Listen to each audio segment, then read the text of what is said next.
네, 안녕하세요. 김은호입니다. 오늘은 6월 21일이고요. 2021년.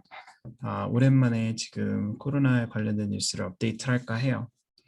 아, 사실 저번에 비디오를 올리고서 한 거의 2달이 넘은 것 같은데 제가 너무 바쁘기도 했고 사실 코로나 관련돼서 미국의 상황이 계속 좋아지고 있어서 처음에 제가 이 비디오를 시작했을 때 정말 안타까운 마음과 걱정되는 마음으로 정말 빨리 뉴스를 설명을 해야 될 것 같은 그런 뭐랄까 압력에서 좀 벗어난 면도 있었어요.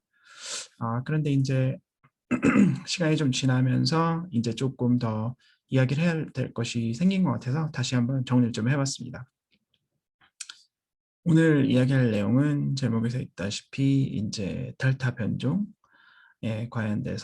관련해서 이야기를 좀 할 것이고요. 그게 지금 현재 굉장히 전 세계에 지금 코로나 감염을 주도하고 있는 변종이기도 하고 여태까지 변종과 좀 다른 면이 있고 그래서 그 이야기를 할 거고 이번에 한국이 이제 백신을 교차 접종을 시행한다는 이야기를 들어서 지금까지 백신 교차 접종을 하고 있는 나라들이 있는지 또 그간의 데이터는 어떤지 잠깐 보고 마지막으로 이제 5번째 백신 지금 그동안 파이저, 모더나, 아스트라제네카 그리고 존슨앤존슨 이렇게 4가지 백신이 현재 전 세계에서 쓰이고 있는데요. 5번째 백신으로 곧 승인이 날 걸로 기대되는 노바백스에 대해서 또 설명을 좀 해보겠습니다. 그러면 지금 이제 스크린 쉐어를 하고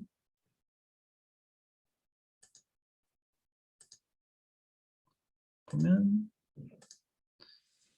네, 오늘의 차례는 처음 이제 미국 현재 코비드 현황이 지금 어떻게 되고 있는지 그리고 세계 코비드 현황은 어떻고 그다음에 델타 변종에 대해서 알아볼 것이고요. 교차 접종에 대한 데이터는 어떤지 노바백스는 어떤지 그리고 이제 마지막 슬라이드에 그냥 여태까지 이 모든 내용을 간단하게 한 슬라이드로 요약해서 사실 시간 없으신 분들은 맨 뒤로 건너뛰어서 그것만 보셔도 될 것 같아요. 네, 그렇게 하겠습니다. 그러면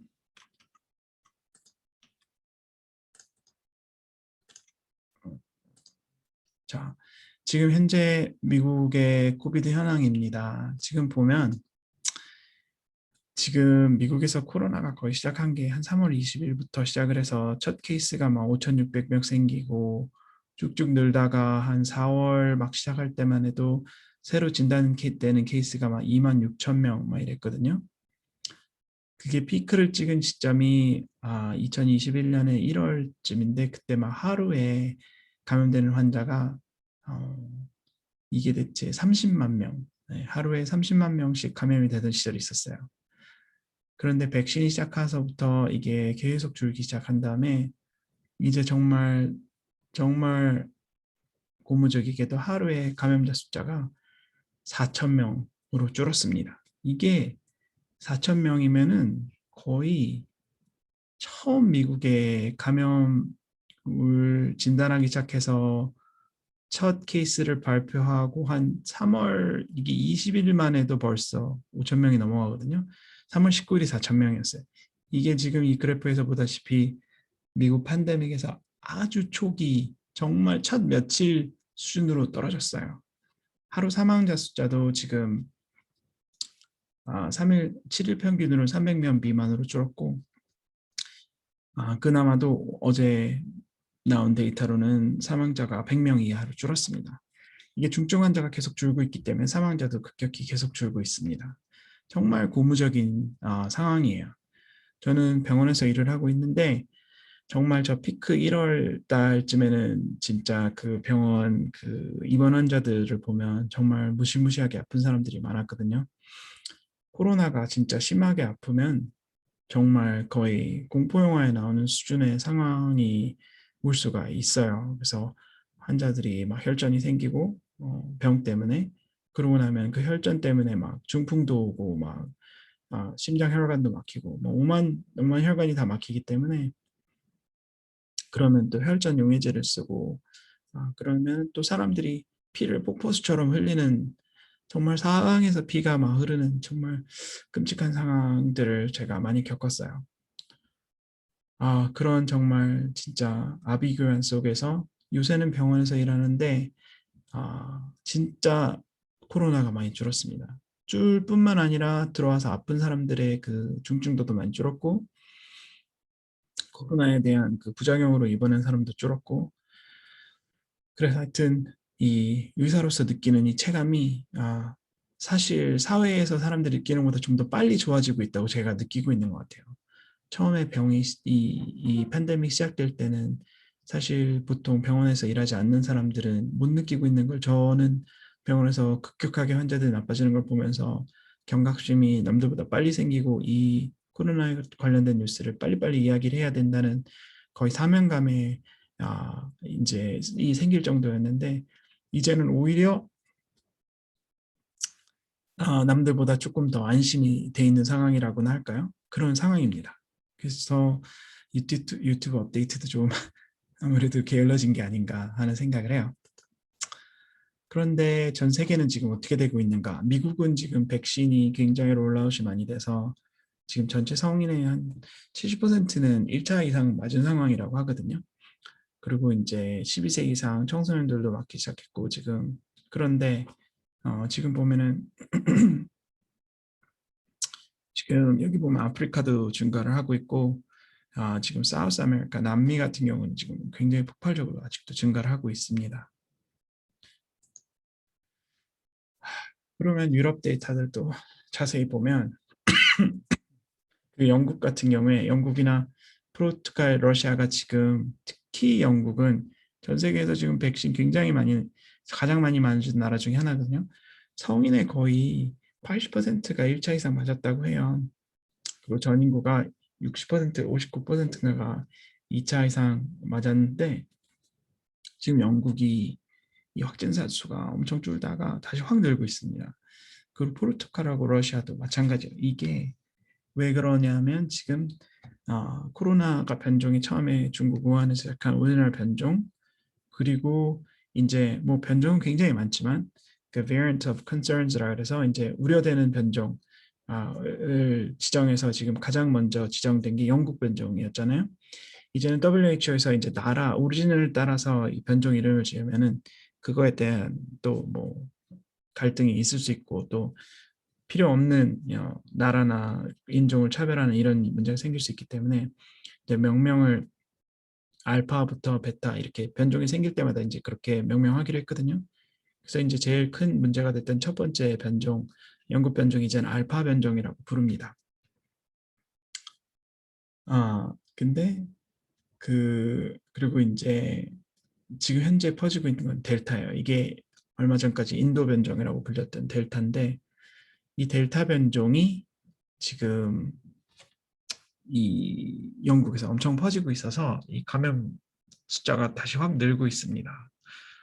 그러면 영국은 백신을 다 많이 맞고 있는데 왜 이렇게 느나? 그럼 델타가 대체 무엇인가? 지금 보면 지금 영국 데이터를 보면 99%의 감염, 지금 시퀀싱을 해보면 감염된 사람들을 99%가 델타 변종이라고 해요. 근데 지금 영국 방금 얘기했다시피 영국은 전 세계에서 가장 접종률이 높은 나라 중에 하나거든요. 전체 인구 중에서 59.5%가 2차까지 다 맞았고 81.6%가 최소 1차까지는 맞은 상황입니다. 이런 상황에서 코로나가 다시 느니까 이게 굉장히 우려되는 상황이에요. 그럼 미국은 델타 상황이 어떻게 되느냐? 지금 미국 보면 이 B117이 알파거든요. 영국 변종. 이게 늘다가 다시 줄어요. B315는 이거 남아프리카 변종인데 이건 브라질 P1은 브라질 변종. 얘가 베타거든요. 지금 베타도 엄청 줄고 있고 델타 이게 지금 델타인데 델타 B1 617, B1 617 이게 델타인데 이 인도 변종 이제 더 이상 인도 변종을 하면 안 되는데 하여튼 이 델타 변종이 엄청 늘고 있어요. 델타 변종이 뭐가 문제냐면 지금 이 이게 지금 란셋에 최근에 발표된 논문이거든요.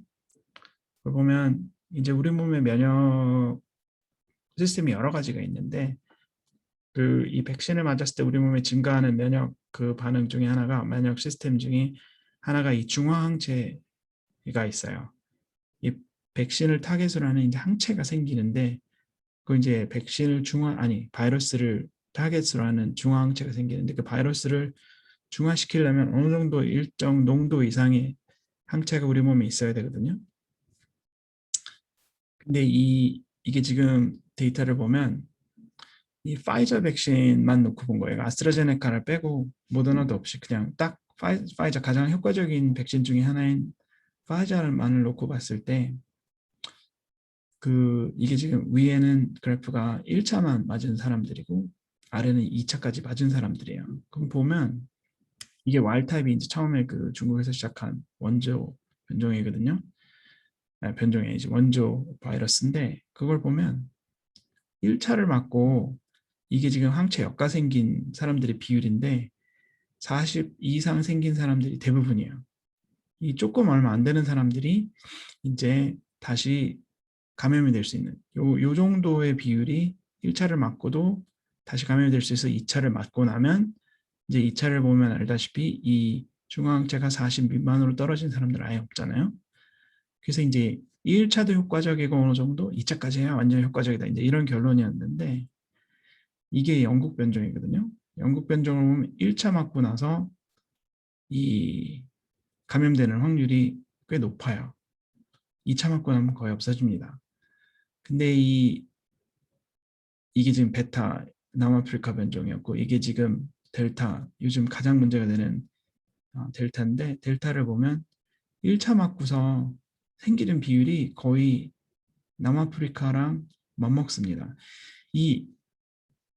다시 한번 리마인드를 하자면 제 전 유튜브 비디오에 있긴 한데 이게 제일 처음 우려되는 변종인 알파는 문제가 뭐였냐면 면역 회피 기능보다는 워낙 빨리 퍼지는 그리고 걸리면 사람이 많이 죽는 변종이었어요. 그래서 일단 2차까지 맞고 나면은 원조하고 별 차이가 없고 1차 근데 이 베타는 이 남아프리카 공화국은 걸렸을 때 더 죽을 확률은 높진 않은데 이 2차를 맞고서도 걸리는 사람들이 좀 생기는 이 면역 회피가 있는 바이러스였어요. 다행인 점은 얘가 전파력이 빠르지가 않고 더 독성이 세지도 않아가지고 그냥 남아프리카에서만 좀 기승을 하다가 브라질하고 그리고 없어지는 추세에 있거든요. 근데 문제는 이 세 번째 이 델타가 이 알파와 베타 특성을 둘 다 좀 갖춘 면이 있어서 빠르게 퍼지기는 알파보다 더 빨리 퍼지는데 이 1차만 맞고서는 효과가 거의 없는 중화항체만 놓고 봤을 때 그런 우려되는 결과가 있는 거예요. 그래서 이게 지금 큰 걱정을 불러일으키는 상황입니다. 그런데 진짜 아주 정말 심각한 상황이냐 하면 아직 꼭 그런 것 같진 않아요. 이제 에릭 토프리 이분이 정말 트위터에 코로나 관련된 뉴스 정말 정리를 잘 해놓고 있거든요. 근데 여기 보면 이 사람이 여기저기 지금 영국이나 특히 정부에서 이 퍼블리션 데이터를 링크를 해서 보려면 지금 영국에서 발표된 거에 의하면 영국이 지금 99%가 델타하고 알파가 원래 영국에서 시작했기 때문에 영국의 알파와 델타 데이터가 워낙 많고 영국은 이 시퀀싱을 전 세계에서 가장 많이 하고 잘하는 나라 중에 하나거든요. 그래서 영국 데이터 되게 중요한데 보면 이 델타가 알파보다 사람들이 더 데들리하다는 증거가 없대요. 오히려 살짝 더 낫다는 그러니까 이제 치명률은 다행히 알파보다 델타가 더 좋다. 낫다. 그런데 이 델타의 문제점은 알파보다 더 빨리 퍼진다. 알파보다 한 40%에서 60% 정도 더 빨리 퍼진다. 알파의 핵심이 빨리 퍼지는 건데 그것도 더 빨리 퍼지고 있어서 지금 러시아, 포르투갈, 아까 영국 그 그래프에 보였던 것처럼 지금 갑자기 확 늘어나는 거는 이유가 얘네 전파력이 지금 무지무지하게 빨라서 이라는 결론이에요. 그런데 이 긍정적인 뉴스는 1차만 맞고서 중화항체가 아까 40 밑으로 떨어지는 이 델타의 모습을 봤잖아요. 란셋에 출판된 걸 보면 이것 때문에 이 지금 위에 때문에 우리가 1차를 맞고 델타에는 방어력이 없나 하는 우려를 할 수 있는데 실제 데이터 지금 영국에서 보면 병원에 입원하는 거를 막는 효과가 70%, 75% 이상 된다고요. 1차만 맞아도. 왜 그러냐면 우리 몸의 면역은 이 항체로만 사실 바이러스 방어하는 게 아니거든요. 세포 면역이라고 해서 이 킬러 T셀 뭐 이런 것들도 이제 세포 면역을 통해서 바이러스를 없애는 그런 기전이 있는데 크게 보면 면역 항체로 인한 거 이렇게 세포 면역 이렇게 두 가지로 나뉘는데 사실 백신은 그 양쪽 면역을 증가시키거든요. 그래서 사실 항체만 수치만 놓고서는 우려됐는데 보면 사실 1차도 꽤 효과적이고 그리고 2차까지 맞은 데이터를 보면 90% 이상 효과적이라고 해요. 지금까지 나온 백신들로 해서. 그래서 이게 굉장히 빨리 퍼지는 백신인데 면역 회피 효과가 처음에 우려했던 것만큼 처음에 진짜 걱정을 남아프리카 공화국처럼 면역 회피라면서 아니 베타처럼 회피라면서 알파만큼 빨리 퍼지거나 알파보다 더 퍼지면 이거 끝나는 거 아니냐 했는데 보니까 알파보다는 더 퍼지는데 베타만큼 면역 회피는 없고 두 주사 2차까지 다 맞고 나면 다른 원조 바이러스랑 이 치명률이나 여러 가지가 크게 차이는 없는 거 아닌가 지금 그런 효과예요. 결론은 뭐냐? 백신을 많이 맞아야 된다는 결론에 이르고 있습니다. 지금 이 영국의 이 에릭 토플의 아까 이걸 보면 지금 이게 사실 그 병원에 그 입원하고 있는 환자들의 그 입원 일수가 줄고 있는데 이거 환자는 늘고 있는데 입원 일수 줄고 있다는 이야기는 뭐냐면 환자들이 들어왔다 금방금방 나간다는 얘기예요. 그래서 델타 환자가 늘긴 하는데 환자들이 옛날만큼 병원에 오래 있지 않고 그 여러 가지 복합적인 이유가 있는데 그는 이유 중에 하나는 일단 백신 안 맞은 사람들이 주로 걸리거든요. 지금 베타고 알파고 델타고 근데 지금 백신 안 맞은 분이 영국에선 거의 젊은 층밖에 없어요. 왜냐하면 나이 많은 사람들 거의 다 맞았기 때문에 이제 젊은 층들이 막 백신 접종을 시작했는데 아직 안 맞은 사람이 많아서 이 안 맞은 사람 위주로 엄청 많이 걸리는데 그 균이 특별히 더 치명적이지 않기 때문에 입원했다가도 금방 나가고 또 걸린 사람들에서 젊은 사람들이라 치명률 자체가 전체로 낮은 효과도 있다고 합니다.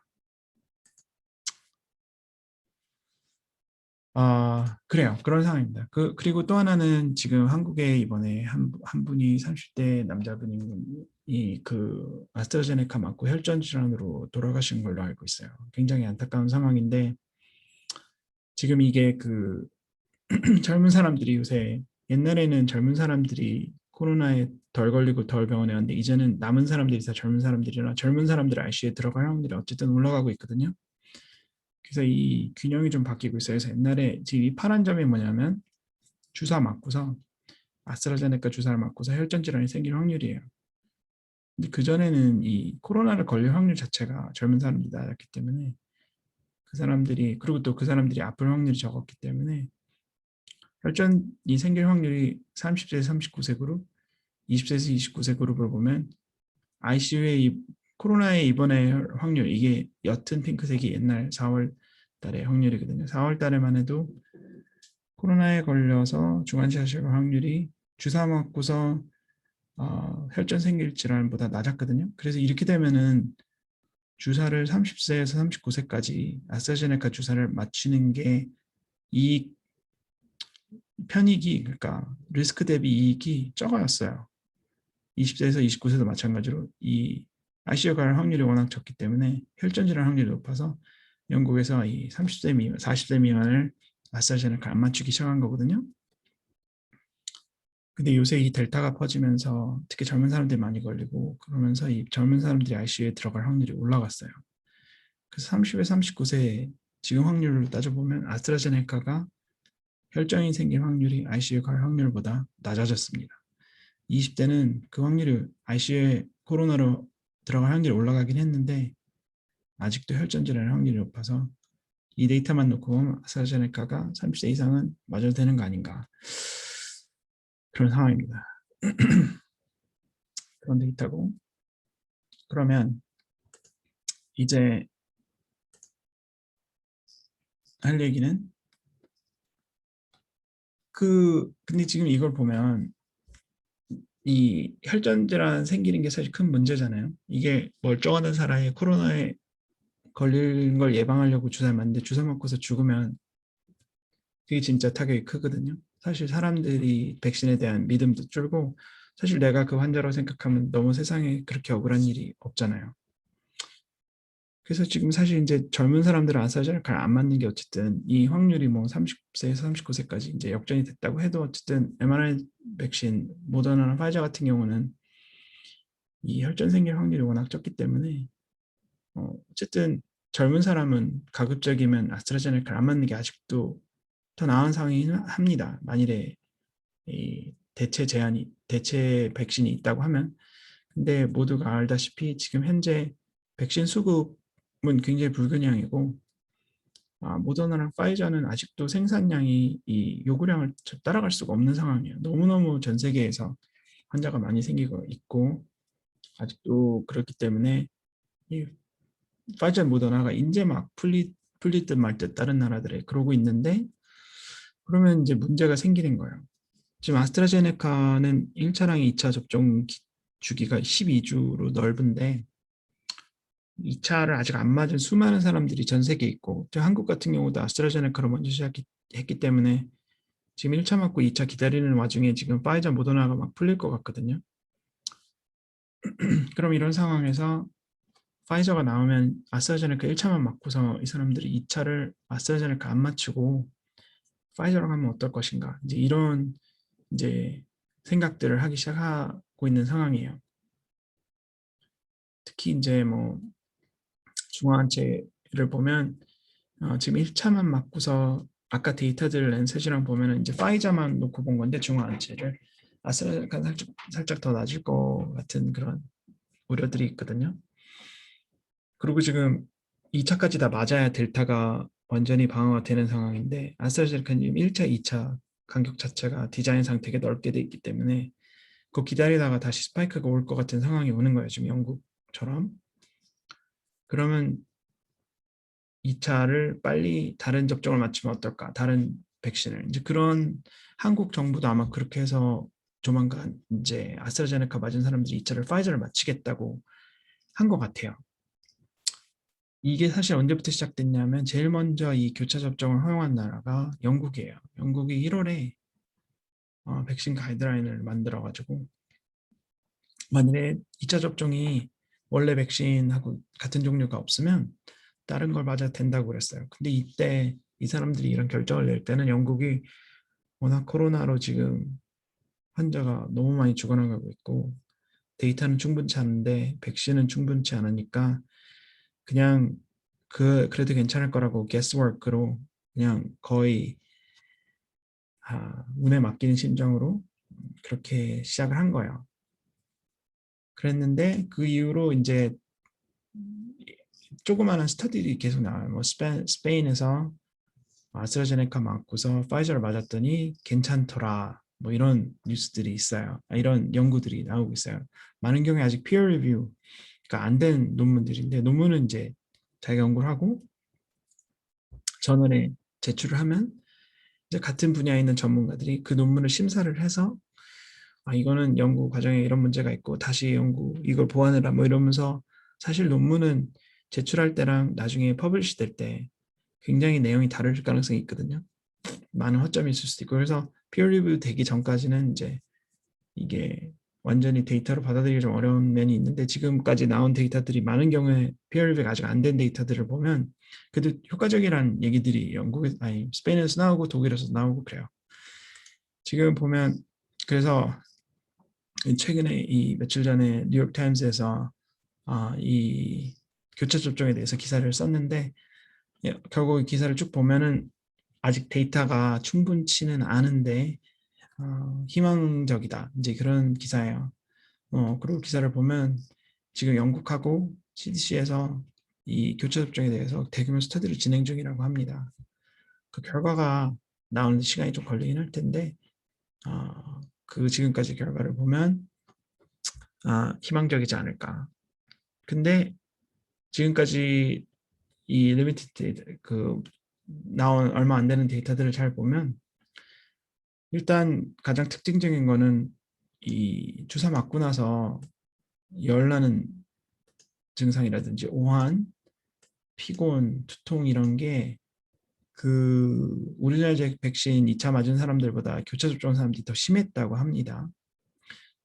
그러면은 이게 과연 면역이 증강이 돼서 더 많은 면역 반응 부스트를 교차 접종을 일으키기 때문에 이런 증상들이 일어나는 건지 아직 모른다고 해요. 그래서 근데 또 지금 이 교차 접종에서 뉴스를 미국 구글에서 쳐보면 한국 뉴스가 꽤 많이 나옵니다. 한국 정부에서 이제 교차 접종을 시작하기로 했다 해서 한국에서도 데이터가 이제 나오기 시작할 거예요. 근데 지금까지 보면 이론상 교차 접종을 했다고 문제가 될 가능성이 별로 없어 보이고 사실은 지금 제가 저번 유튜브 비디오에서도 설명을 했지만 이 아스트라제네카라든지 존슨앤존슨, 얀센 백신 같은 경우에는 그 침팬지 아데노바이러스를 사용해서 이 백신을 우리 몸에 집어넣는데 그래서 이 껍질을 일종의 운송체가 있어요. 그 안에 이제 백신 핵심 내용을 우리 몸에 주입을 하는데 그 껍질에 우리 몸이 반응을 해서 항체를 생성하거든요.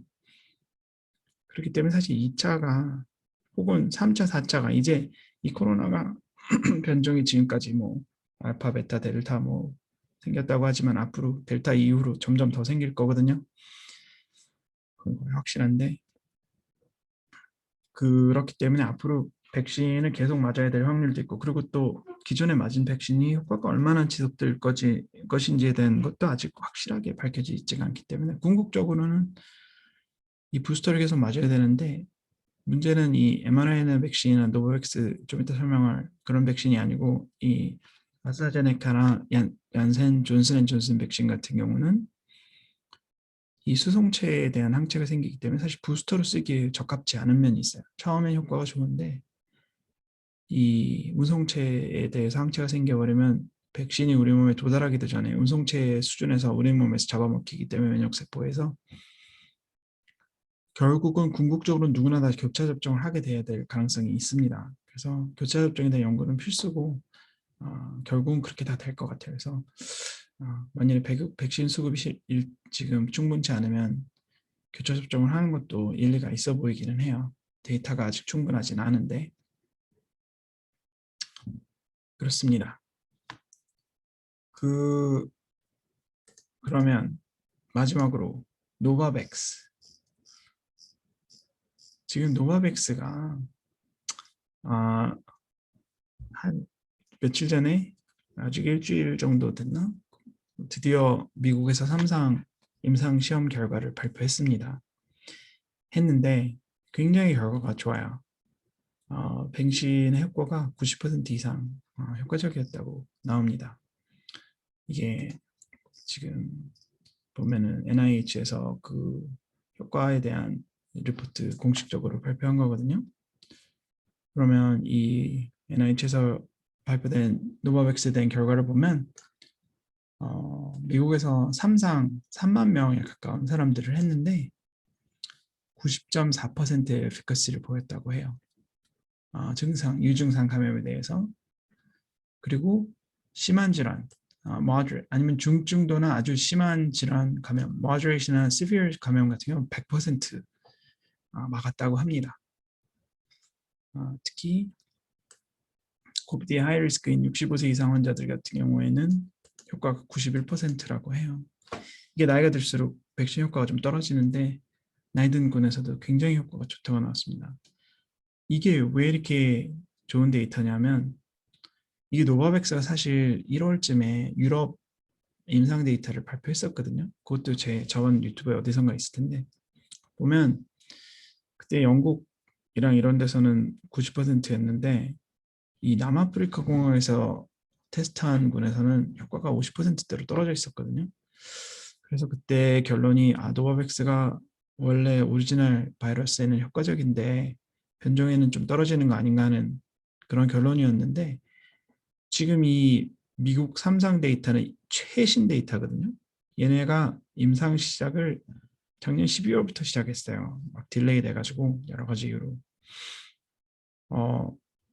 그래서 지금 사실 이 데이터에 포함된 사람들은 전부 변종이에요. 오리지널 데이터가 거의 없을 거예요. 그런데도 효과가 90%가 넘었다는 게 굉장히 고무적입니다. 그래서 그거에 대한 이제 워싱턴 포스트의 기사도 떴는데 보면은 이게 이 백신의 장점이 이 부작용이 굉장히 적다고 해요. 이런 막 열나고 막 그 몸살하고 의원오고 이런 게 그더 적은 빈도로 발생한다고 해요. 지금까지 맞고 있는 다른 백신들에 비해서. 그리고 또 하나 이 내용을 보다 보면은 이게 왜 이렇게 효과가 좋나 봤더니 얘네가 지금 이 백신을 개발하는 도중에 바이러스들이 계속 점점 변형이 오고 있는데 이 백신을 업데이트를 했다고 해요. 그래서 이 백신 변형된 그 변종에 맞게 백신을 어저스트를 해서 이렇게 효과가 좋아진 거 아닌가. 그래서 지금 이 회사의 방침은 자기네가 좋은 부스터로서 역할을 할 수 있지 않을까. 지금 미국 같은 경우는 사실 파이저랑 모더나 그리고 존슨앤존슨 가지고 전 인구가 맞고도 남을 양이 지금 있는 상황이거든요. 그래서 이제 응급으로 지금 승인 신청을 해놨는데 승인이 되고 나도 이걸 처음으로 맞는 사람들이 많지는 않을 예정이라 부스터로 사용할 가능성이 크지 않을까. 그런데 미국은 상황이 그런데 전 세계로만 보면 전 세계는 지금 백신을 한 번도 못 맞은 사람이 너무 많잖아요. 근데 이 노바백스가 좋은 게 무슨 콜드 체인이니 무슨 이렇게 냉동해서 보관해야 될 일이 없다고 해요. 그냥 실온 보관이고 어, 그 운반, 운송 그리고 보관이 굉장히 일반 백신하고 비슷하고 실온 보관이나 모더나나 이런 거에 비해서 훨씬 쉽다고 해요. 그리고 또 굉장한 장점 중에 하나는 이 노바백스는 이 부스터를 만들 때 그 새로운 부스터를 넣으려면 원래 바이러스에 대한 정보도 넣어야 되고 변종의 정보도 넣어야 되기 때문에 변종이 늘어나면 늘어날수록 백신에 그 넣어야 되는 mRNA 백신 같은 경우 그 넣어야 되는 mRNA 양 자체가 커진다고 해요. 근데 그렇게 해서 mRNA가 점점 커지면 그에 따른 접종 부작용도 자꾸 더 커진다고 합니다. 근데 이 노바백스는 그런 면에서 자유롭다고 해요. 이게 단백질 백신이라 이거는 변종에 대한 정보를 더 넣는다고 해서 부작용이 더 늘지도 않는 그런 굉장한 장점이 있다고 해요.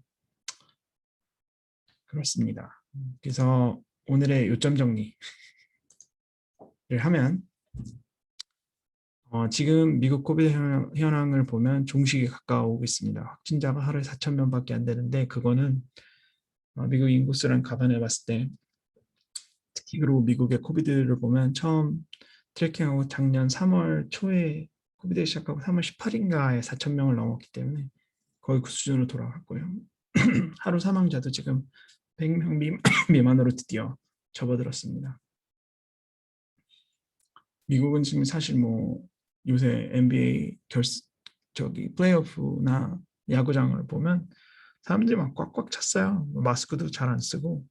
그리고 사실 거의 대부분의 주들이 마스크를 실내에서 써야 되는 그런 어, 그 제한을 없앴습니다. 그래서 야외는 당연히 안 쓰고 요새는 슈퍼마켓도 이런 데 가봐도 한 절반 이하밖에 안 쓰고 있는 것 같아요. 뭐 식당들도 사람들이 아주 미어 터지고 뭐 제한이 하나도 없어진 상황입니다. 굉장히 긍정적인 상황이 지금 미국에서는 펼쳐지고 있는데 조금 걱정이 되는 상황은 전 세계적으로 봤을 때 아직 환자가 폭발적으로 늘고 있는 게 지금 대륙별로 봤을 때 남미는 폭발적으로 늘고 있고 전 세계 대륙들은 아직도 갈 길이 멀다. 특히 백신을 많이 접종한 영국 같은 경우에 요새 다시 확진자가 확 늘고 있는데 자세히 들여다보면 델타가 99%, 델타 변종이 굉장히 많이 감염을 일으키고 있다. 그럼 델타 변종은 무엇이냐? 시작은 인도에서 했는데 지금 이 델타 변종의 제일 큰 문제는 전파력이 굉장히 높다. 원래 바이러스보다 오리지널 바이러스보다 알파 변종이 영국 변종이었던 알파 변종이 전염력이 거의 60% 이상 증가돼 있었는데 그 알파보다도 40%에서 60% 증가돼 있는 굉장히 전파력이 빠른 바이러스 변종이고 얘가 면역 회피 능력이 알파보다 높아 보인다. 특히 중화항체만 놓고 봤을 때는 1차만 맞으면 별 효과가 없어 보이는데 실제 인구를 대상으로 한 데이터 영국에서 나온 걸 보면 그래도 아마 다른 면역 기전 때문일 가능성이 높은데 중화항체 말고 다른 면역 때문이어서 1차만 맞아도 어쨌든 한 70% 정도는 중증을 예방한다. 그리고 2차까지 맞으면 중증이 거의 원래처럼 95%, 4% 이상 예방이 된다. 즉 델타는 전파력이 빠른데 면역 회피 능력은 생각보다 높지 않고 2차까지 맞을 경우에 안전하다.